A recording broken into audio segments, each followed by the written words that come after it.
Salutations, amigos. We are back. So we're going to be doing a Hall of Forms builds video here. I know a lot of people requested me to do one for the Revival Hall of Forms, but by the time I was going to get around to doing it, I felt like it was already way too late.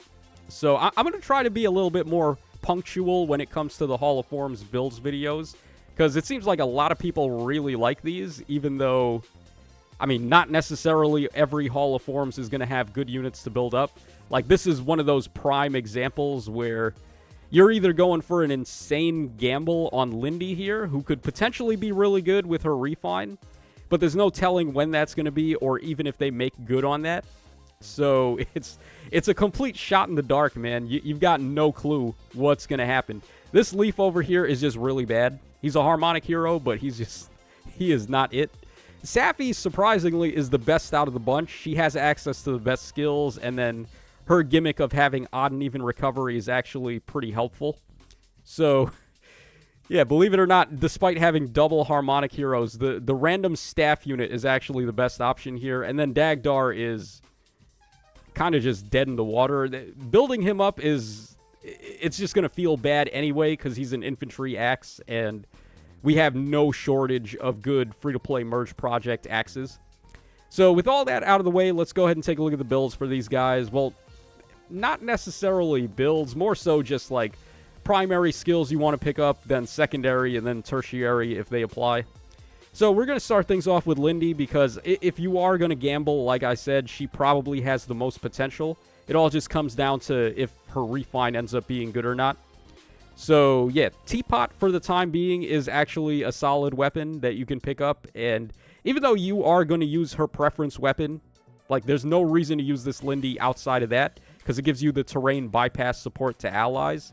Teapot is still okay, and may actually be an option you could run, considering it gives you a bonus action with a rally assist or a movement assist. So that's already pretty helpful. Then it gives support to allies, and then it also gives you a decent amount of damage. So this is going to be the go-to inheritable weapon for her in here. Ice Wall, there's two special options for her, either Ice Wall or Magic Light, and because I've got Aria on this one, I decided to go for Ice Wall, because Aria powers up based on how high your special cooldown count is. So Ice Wall having more cooldown count than Magic Light is a little better for Aria. Aria is her best DPS A skill. Speed and Res Shackle is really good. It may not be her best B skill, like it's competing with Favor. Like both of those are really good options. But Speed and Res Shackle is just a really nice debuff for allies to take advantage of. A lot of allies will be gaining bonus damage based on the amount of debuffs on the enemies.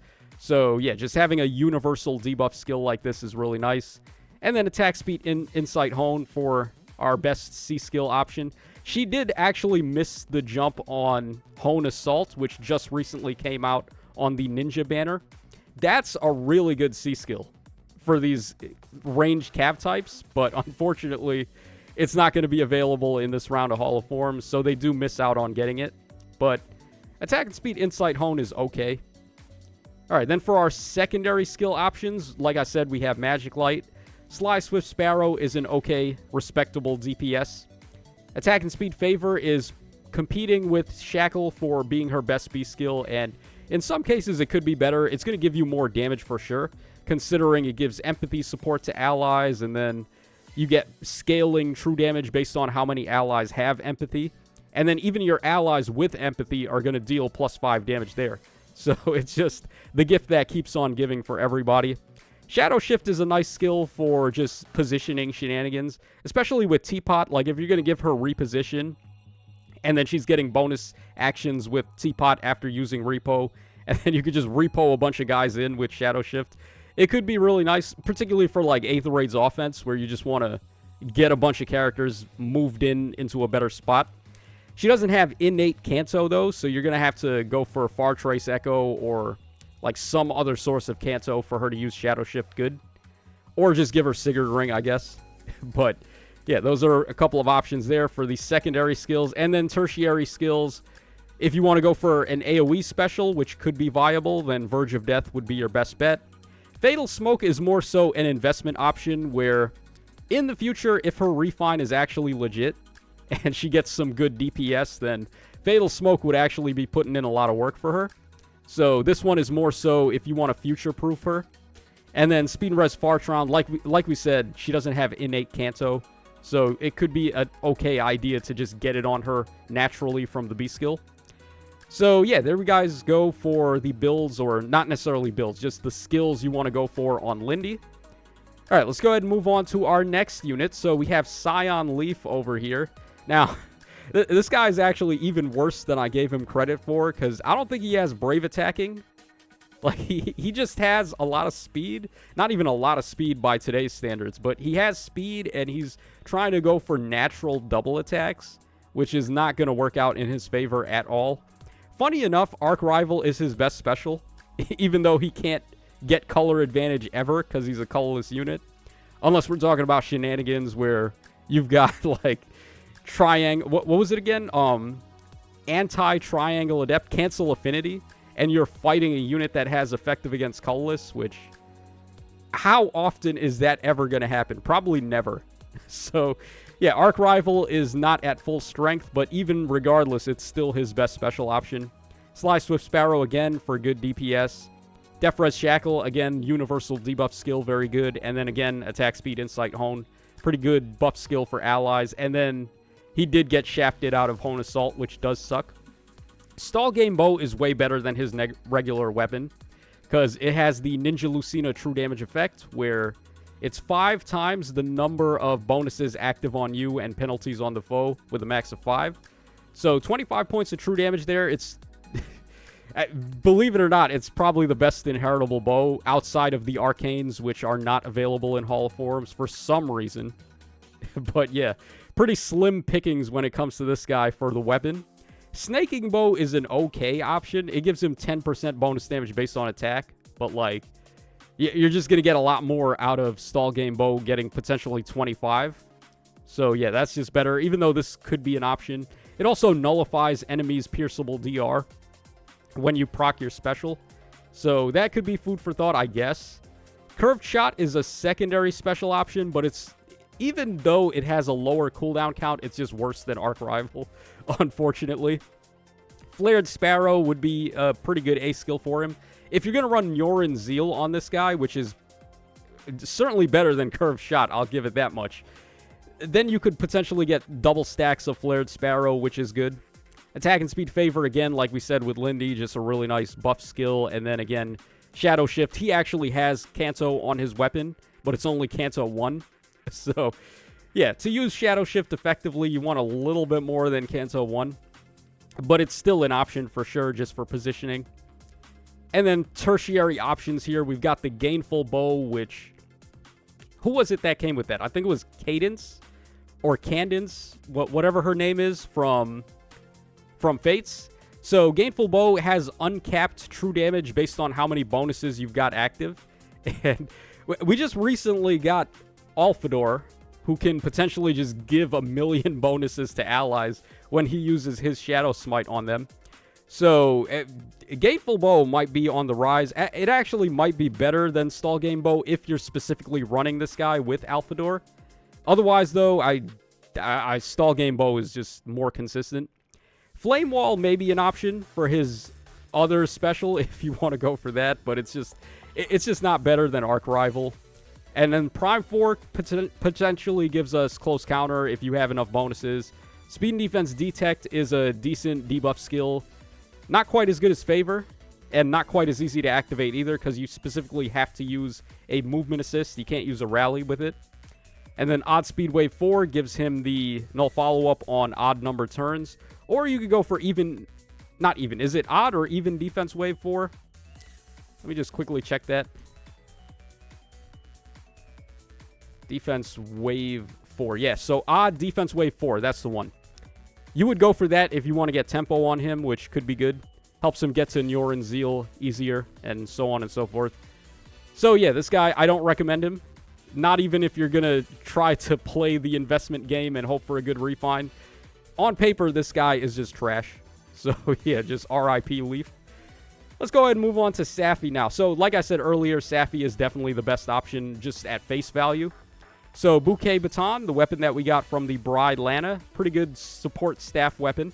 Ice Lock, obviously, is just very good, very meta. Glitter of Light, pretty good special. It does a lot of damage, 45% based on the enemy's res, or... Is it the enemy's res or your res? I can't remember. Either way, 45% bonus damage based on res. And then it also inflicts flash on the target and foes in 2 spaces after combat. So just obvious uses and applications for that right there. Attack Res Tidings gives her access to Dazzling Staff. Her natural weapon has Wrathful Staff already. And then what's good about her is that she has Odd and Even Recovery innately. So you can just heal your allies, remove penalties. It's not too shabby of an effect. We do have better penalty cleansers and better units that have penalty cleansing. But Safy can also heal 20 HP as well, which most of the penalty cleansers don't really have healing on top of that. So could be good. Call to Serve, the legendary Sakura B skill, just very good. It gives your allies the neutralize enemy bonus statuses, and then it also gives +5 true damage. And then she gets a bunch of true damage based on how many allies have that status effect. And then Silence Ward can give you Drive, Null Sea Disrupt to allies, which could be pretty handful effect, pretty helpful effect. Just having Safy stand there, healing with her weapon, and then maybe giving Null Sea Drive. Alright, here's a more secondary build. In the Fold is actually the same exact weapon as Bouquet Baton. So it doesn't matter which one you pick up. Although, In the Fold does have a very sus name for a weapon. Alright, Magic Shield, don't even bother. If you're going to get an assist, obviously you want Ice Lock, but I just showed Magic Shield just to show the secondary option. Holy Pressure is okay. It inflicts gravity as opposed to flash, like Glitter of Light. Gravity can still be pretty helpful, but I think flash right now is probably just better. And then we got Crystalline Water here. Raise her visible res so that she can make better use of skills like Havoc, or also Discord if you want to go for that. And then Firm Canto Curb, another just stand there menacingly C skill. Don't really have to do much, just make the enemy's life a little bit harder. And then tertiary options here, if you want to go for some more damage, I guess. Pair Up gives 15 flat damage, which is pretty nuts. And then a crazy amount of damage reduction on the enemies, even more if they have Brave Attacking. So it could be a surprise option to keep Safy alive, particularly if she's getting hit by units that deal res damage, because she does have good res, and with Pair Up, she might be able to live a random mage attack. Breath of Life 4, again, just stand there menacingly, healing the allies, supporting the allies. And then Attack Res Aria gives you some more damage based on your cooldown count. She doesn't really have a high cost special. I guess you could go for Miracle if you wanted to. And then Miracle and Lagu's Friend could be options as well if you really, really want to activate Miracle. Because Special Miracle is not stopped by Fatal Smoke 4, so that could come in handy. But yeah, Miracle doesn't really do anything outside of just keep you alive at 1 HP. So yeah, it's probably just a better option to go for a Glitter of Light or Holy Pressure. And even if you were to want Miracle on her, you can easily get that outside of Hall of Forms. So it's not even that big a deal. Alright, and then finally we have Dagdar over here, who unfortunately doesn't have many good options. Arena Axe is a really good inheritable weapon, but it does get better if you're a speedy unit as opposed to all attack and defense. So Dagdar, while he can use it, and he can use it pretty well, he's not using it to its full potential, which would be if he had better speed, which he doesn't. So yeah, Arena Axe still outclasses all the other inheritable axes by a mile. Arc Rival, unlike Leif, this guy actually can get color advantage, so that's very good. Distant Bonus Amp, just very good. Distant Counter, and then possibly all stats up 8. So outcompetes Prime skills by far.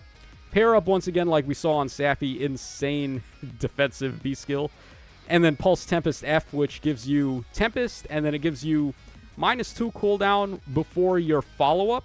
And then if you have color advantage, Arc Rival would give you -2 cooldown before your first attack.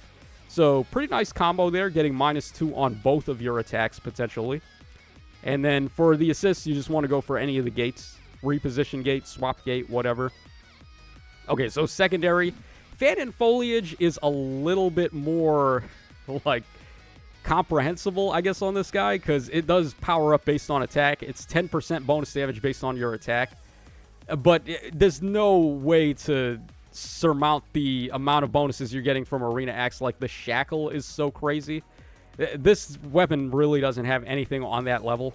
So yeah, even though it does check for his stats a little better, it's still worse. Okay, Flame Wall is an option for his special. It's an option, but it's not as good as Arc Rival. So just keep that in mind. Comet, he would be able to get that, but that's not going to be available in here either, because we don't have the update that includes the Halloween banner yet. Distant Attack and Defense Form is the other A skill you would want to go for. It's okay. It's not like terrible or anything, but Distant Bonus Amp is just better. And then Lagu's Friend, if you want to get some cooldown reduction and true damage. The cooldown reduction would be the reason to run that over pair up, because that's really the one thing it has going for it. But outside of that, the true damage and true damage reduction of pair up is just better. And then Tempest Burst, an alternate option. This one gives you minus 1 cooldown before your first attack, while Pulse Tempest F gives you minus 2 before your first follow-up attack. So they do different things. They work a little bit different, and then they do give you Tempest for +1 movement. So yeah, those are some skills you may want to go for on Dagdar. And like I said before, at face value, I think Safy is the best option. But if you're going to wait for a refine, then Linde might be the best option if they actually give her a good refine. So that's going to wrap us up for this one, guys. Hope y'all enjoyed the coverage on this very mid Hall of Forms. Like I said, I will try to pick up the pace with these and actually make these when Hall of Forms become available. So that's all for now, and I will catch y'all again on the flip side.